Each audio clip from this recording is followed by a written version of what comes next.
Olá, bem-vindo à nossa aula de número 8. Nessa aula nós trabalharemos figuras de linguagem, parte 3, que são as figuras de sintaxe e as figuras sonoras. Pois bem, para iniciarmos nossa aula de hoje, vamos nos questionar: o que são figuras de sintaxe? Essa parte das figuras de linguagem vai se referir à construção das frases, visto que provoca alterações e ou deslocamentos na estrutura da oração, para dar ênfase a determinadas questões, de acordo com o objetivo daquele que enuncia. Para entendê-las melhor, é importante que saibamos que a nossa língua costuma organizar a estrutura sintática em uma sequência básica, pautada nos seguintes elementos. Observe. Os alunos chegaram atrasados ao teatro. Então, eu tenho uma sequência básica ali que é sujeito mais predicado mais os complementos. Então, normalmente, nós temos a sequência dessa maneira. Então, ali, sujeito, os alunos, predicado, chegaram atrasados, mais os complementos ao teatro. Temos, assim, essa estrutura que eu passei para vocês. No entanto, quando essa estrutura é rompida, a oração se forma por outras relações linguísticas, a figura de construção se manifesta, que é a quebra da estrutura. Veja como a relação pode ser rompida nos exemplos que seguem.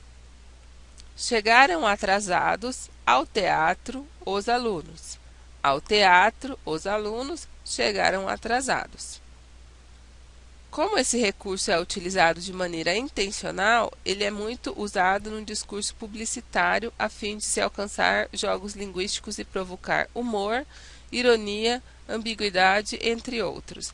Além disso, vale a pena destacar a sua presença também na linguagem publicitária e na linguagem cotidiana em geral. No que se refere à organização destas figuras, elas são classificadas de acordo com as suas características particulares, nas classes a seguir. Nós temos o hipérbato, a anástrofe, o pleonasmo, o anacoluto, a elipse, a zeugma, o assíndeto, o polissíndeto, a anáfora e a silepse.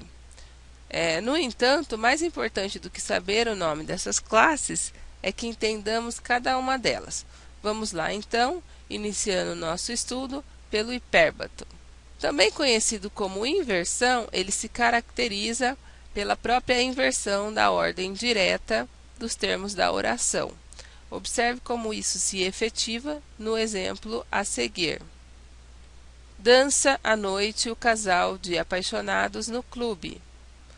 O correto seria, então, na ordem direta, o casal de apaixonados dança no clube à noite. No segundo exemplo, nós temos: dos meus problemas cuido eu. Na ordem correta, nós teríamos: eu cuido dos meus problemas. Continuando, nossa segunda figura de construção ou sintaxe será a anástrofe. Semelhante ao hipérbato, essa figura também está centrada na inversão da ordem direta dos termos da oração. No entanto, naquela primeira, essa inversão era muito mais acentuada do que aqui, podendo acontecer entre qualquer termo. Na anástrofe, ela acontece entre palavras próximas. Temos alguns gramáticos que afirmam ser esta figura a inversão entre os termos constantes no sujeito e no predicado. Veja então esse exemplo. Pela garra se conhece o leão. A ordem direta se faz pela sentença. O leão conhece-se pela garra. A terceira figura de sintaxe a ser abordada será o pleonasmo. O pleonasmo acontece quando temos a repetição de um termo ou de uma ideia. Esta repetição ela pode ser com as mesmas palavras ou não, mas de maneira geral, o conceito deve se manter. O objetivo do pleonasmo é enfatizar uma ideia, tornando-a mais expressiva. Observe os exemplos. Aos funcionários não lhes interessam tais medidas. Aqui temos o pronome lhes, retomando o conceito do sujeito funcionários. No exemplo 2, temos os versos do poeta Fernando Pessoa. Ó mar salgado, quanto do teu sal são lágrimas de Portugal. Aqui nós temos então a palavra sal, enfatizando o conceito de mar salgado. É importante ressaltar que o pleonasmo ele só é considerado figura de construção quando ele é intencional, quando ele é pensado na construção da estrutura textual. No entanto, muitas vezes as pessoas o utilizam gratuitamente, caracterizando algo conhecido como vício de linguagem, o chamado pleonasmo vicioso, algo que deve ser evitado. Verifique como ele acontece. Vi aquela cena com os meus próprios olhos. Vamos subir para cima. Entrar para dentro. Então é óbvio que se você vê com os seus próprios olhos. E se você vai subir, logicamente você sobe para cima. E quando a gente entra para dentro. Continuando, nossa quarta figura de sintaxe será o anacoluto. Este acontece quando há uma quebra na estrutura sintática, interrompendo a sequência lógica semântica. Quando isso acontece, alguns termos ficam desligados, parecendo que não exercem nenhuma função sintática, também conhecido como frase quebrada. O anacoluto só pode ser construído com uma função bem definida, caso contrário, será melhor evitá-lo. Vamos ver este exemplo então. A velha hipocrisia, recordo-me dela com vergonha. O termo grifado, ou seja, a velha hipocrisia, deveria funcionar como sujeito da oração. No entanto, nessa construção, ele se encontra descaracterizado da sua função sintática.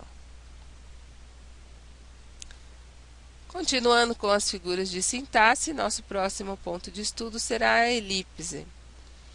Essa figura se constitui pela omissão de um ou mais termos em uma oração, sendo que estes podem ser facilmente identificados, mesmo estando ausentes, devido ao contexto. Observe como isto acontece no poema do Manuel Bandeira, Rondó dos Cavalinhos. Os cavalinhos correndo e nós cavalões comendo, o Brasil politicando, nossa, a poesia morrendo. O sol tão claro lá fora, o sol tão claro, Esmeralda, em minha alma anoitecendo. Aqui nós temos a ausência do verbo estar. Veja como ficaria o poema se nós colocássemos o verbo estar. Os cavalinhos estão correndo e nós, cavalões, estamos comendo. O Brasil está politicando. Nossa, a poesia está morrendo. O sol está tão claro lá fora. O sol está tão claro, Esmeralda, e em minha alma está anoitecendo. Percebeu a diferença? Continuando, nossa próxima figura de sintaxe a ser estudada é a zeugma. Esta também trabalha com a omissão de um termo. No entanto, ao contrário do que vimos na elipse, aqui na zeugma a omissão vai acontecer com um termo que já foi expresso no discurso. Observe. Na casa dela só havia móveis antigos, na minha só móveis modernos. Então nós temos a omissão aí do termo haver. Exemplo 2.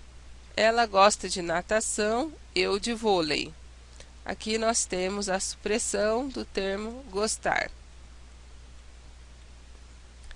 Continuando, vamos agora ao polissíndeto.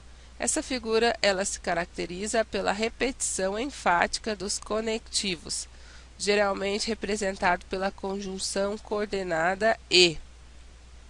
Veja o exemplo nos versos do poeta Olavo Bilac.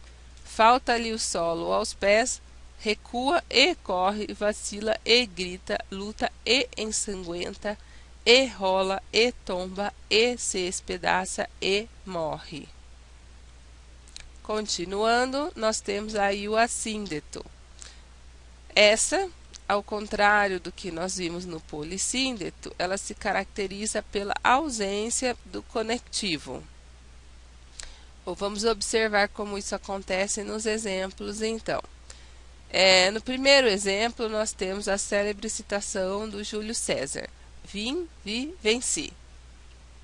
E no exemplo 2, diz: tens casa, tens roupa, tens amor, tens família. Então, em ambos aí nós não temos o conectivo. Nós temos aí a anáfora como a nossa figura de construção. Ela se estabelece pela repetição de uma palavra ou termo no início de uma frase, ou período ou verso. Este recurso ele é utilizado a fim de criar uma estratégia de reforço e chamar a atenção do leitor. Vamos ver como que isso acontece. Se você gritasse, se você gemesse, se você tocasse a valsa vienense, se você dormisse, se você cansasse, se você morresse, mas você não morre, você é duro, José. Então, aqui no poema do Drummond de Andrade, nós vemos aí a repetição do se.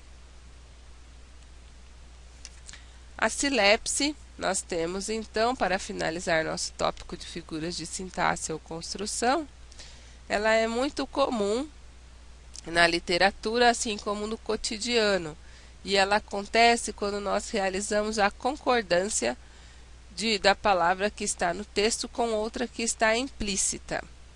Embora não esteja no texto, a concordância ela é facilmente estabelecida, pois ela é subentendida. A silepse ela se estabelece em 3 tipos. Então vamos ver. Primeiro nós temos a silepse de gênero, a silepse de número e a silepse de pessoa. Vamos ver então cada uma delas. A silepse de gênero vai trabalhar com a ideia de concordância de gênero, ou seja, o feminino ou o masculino.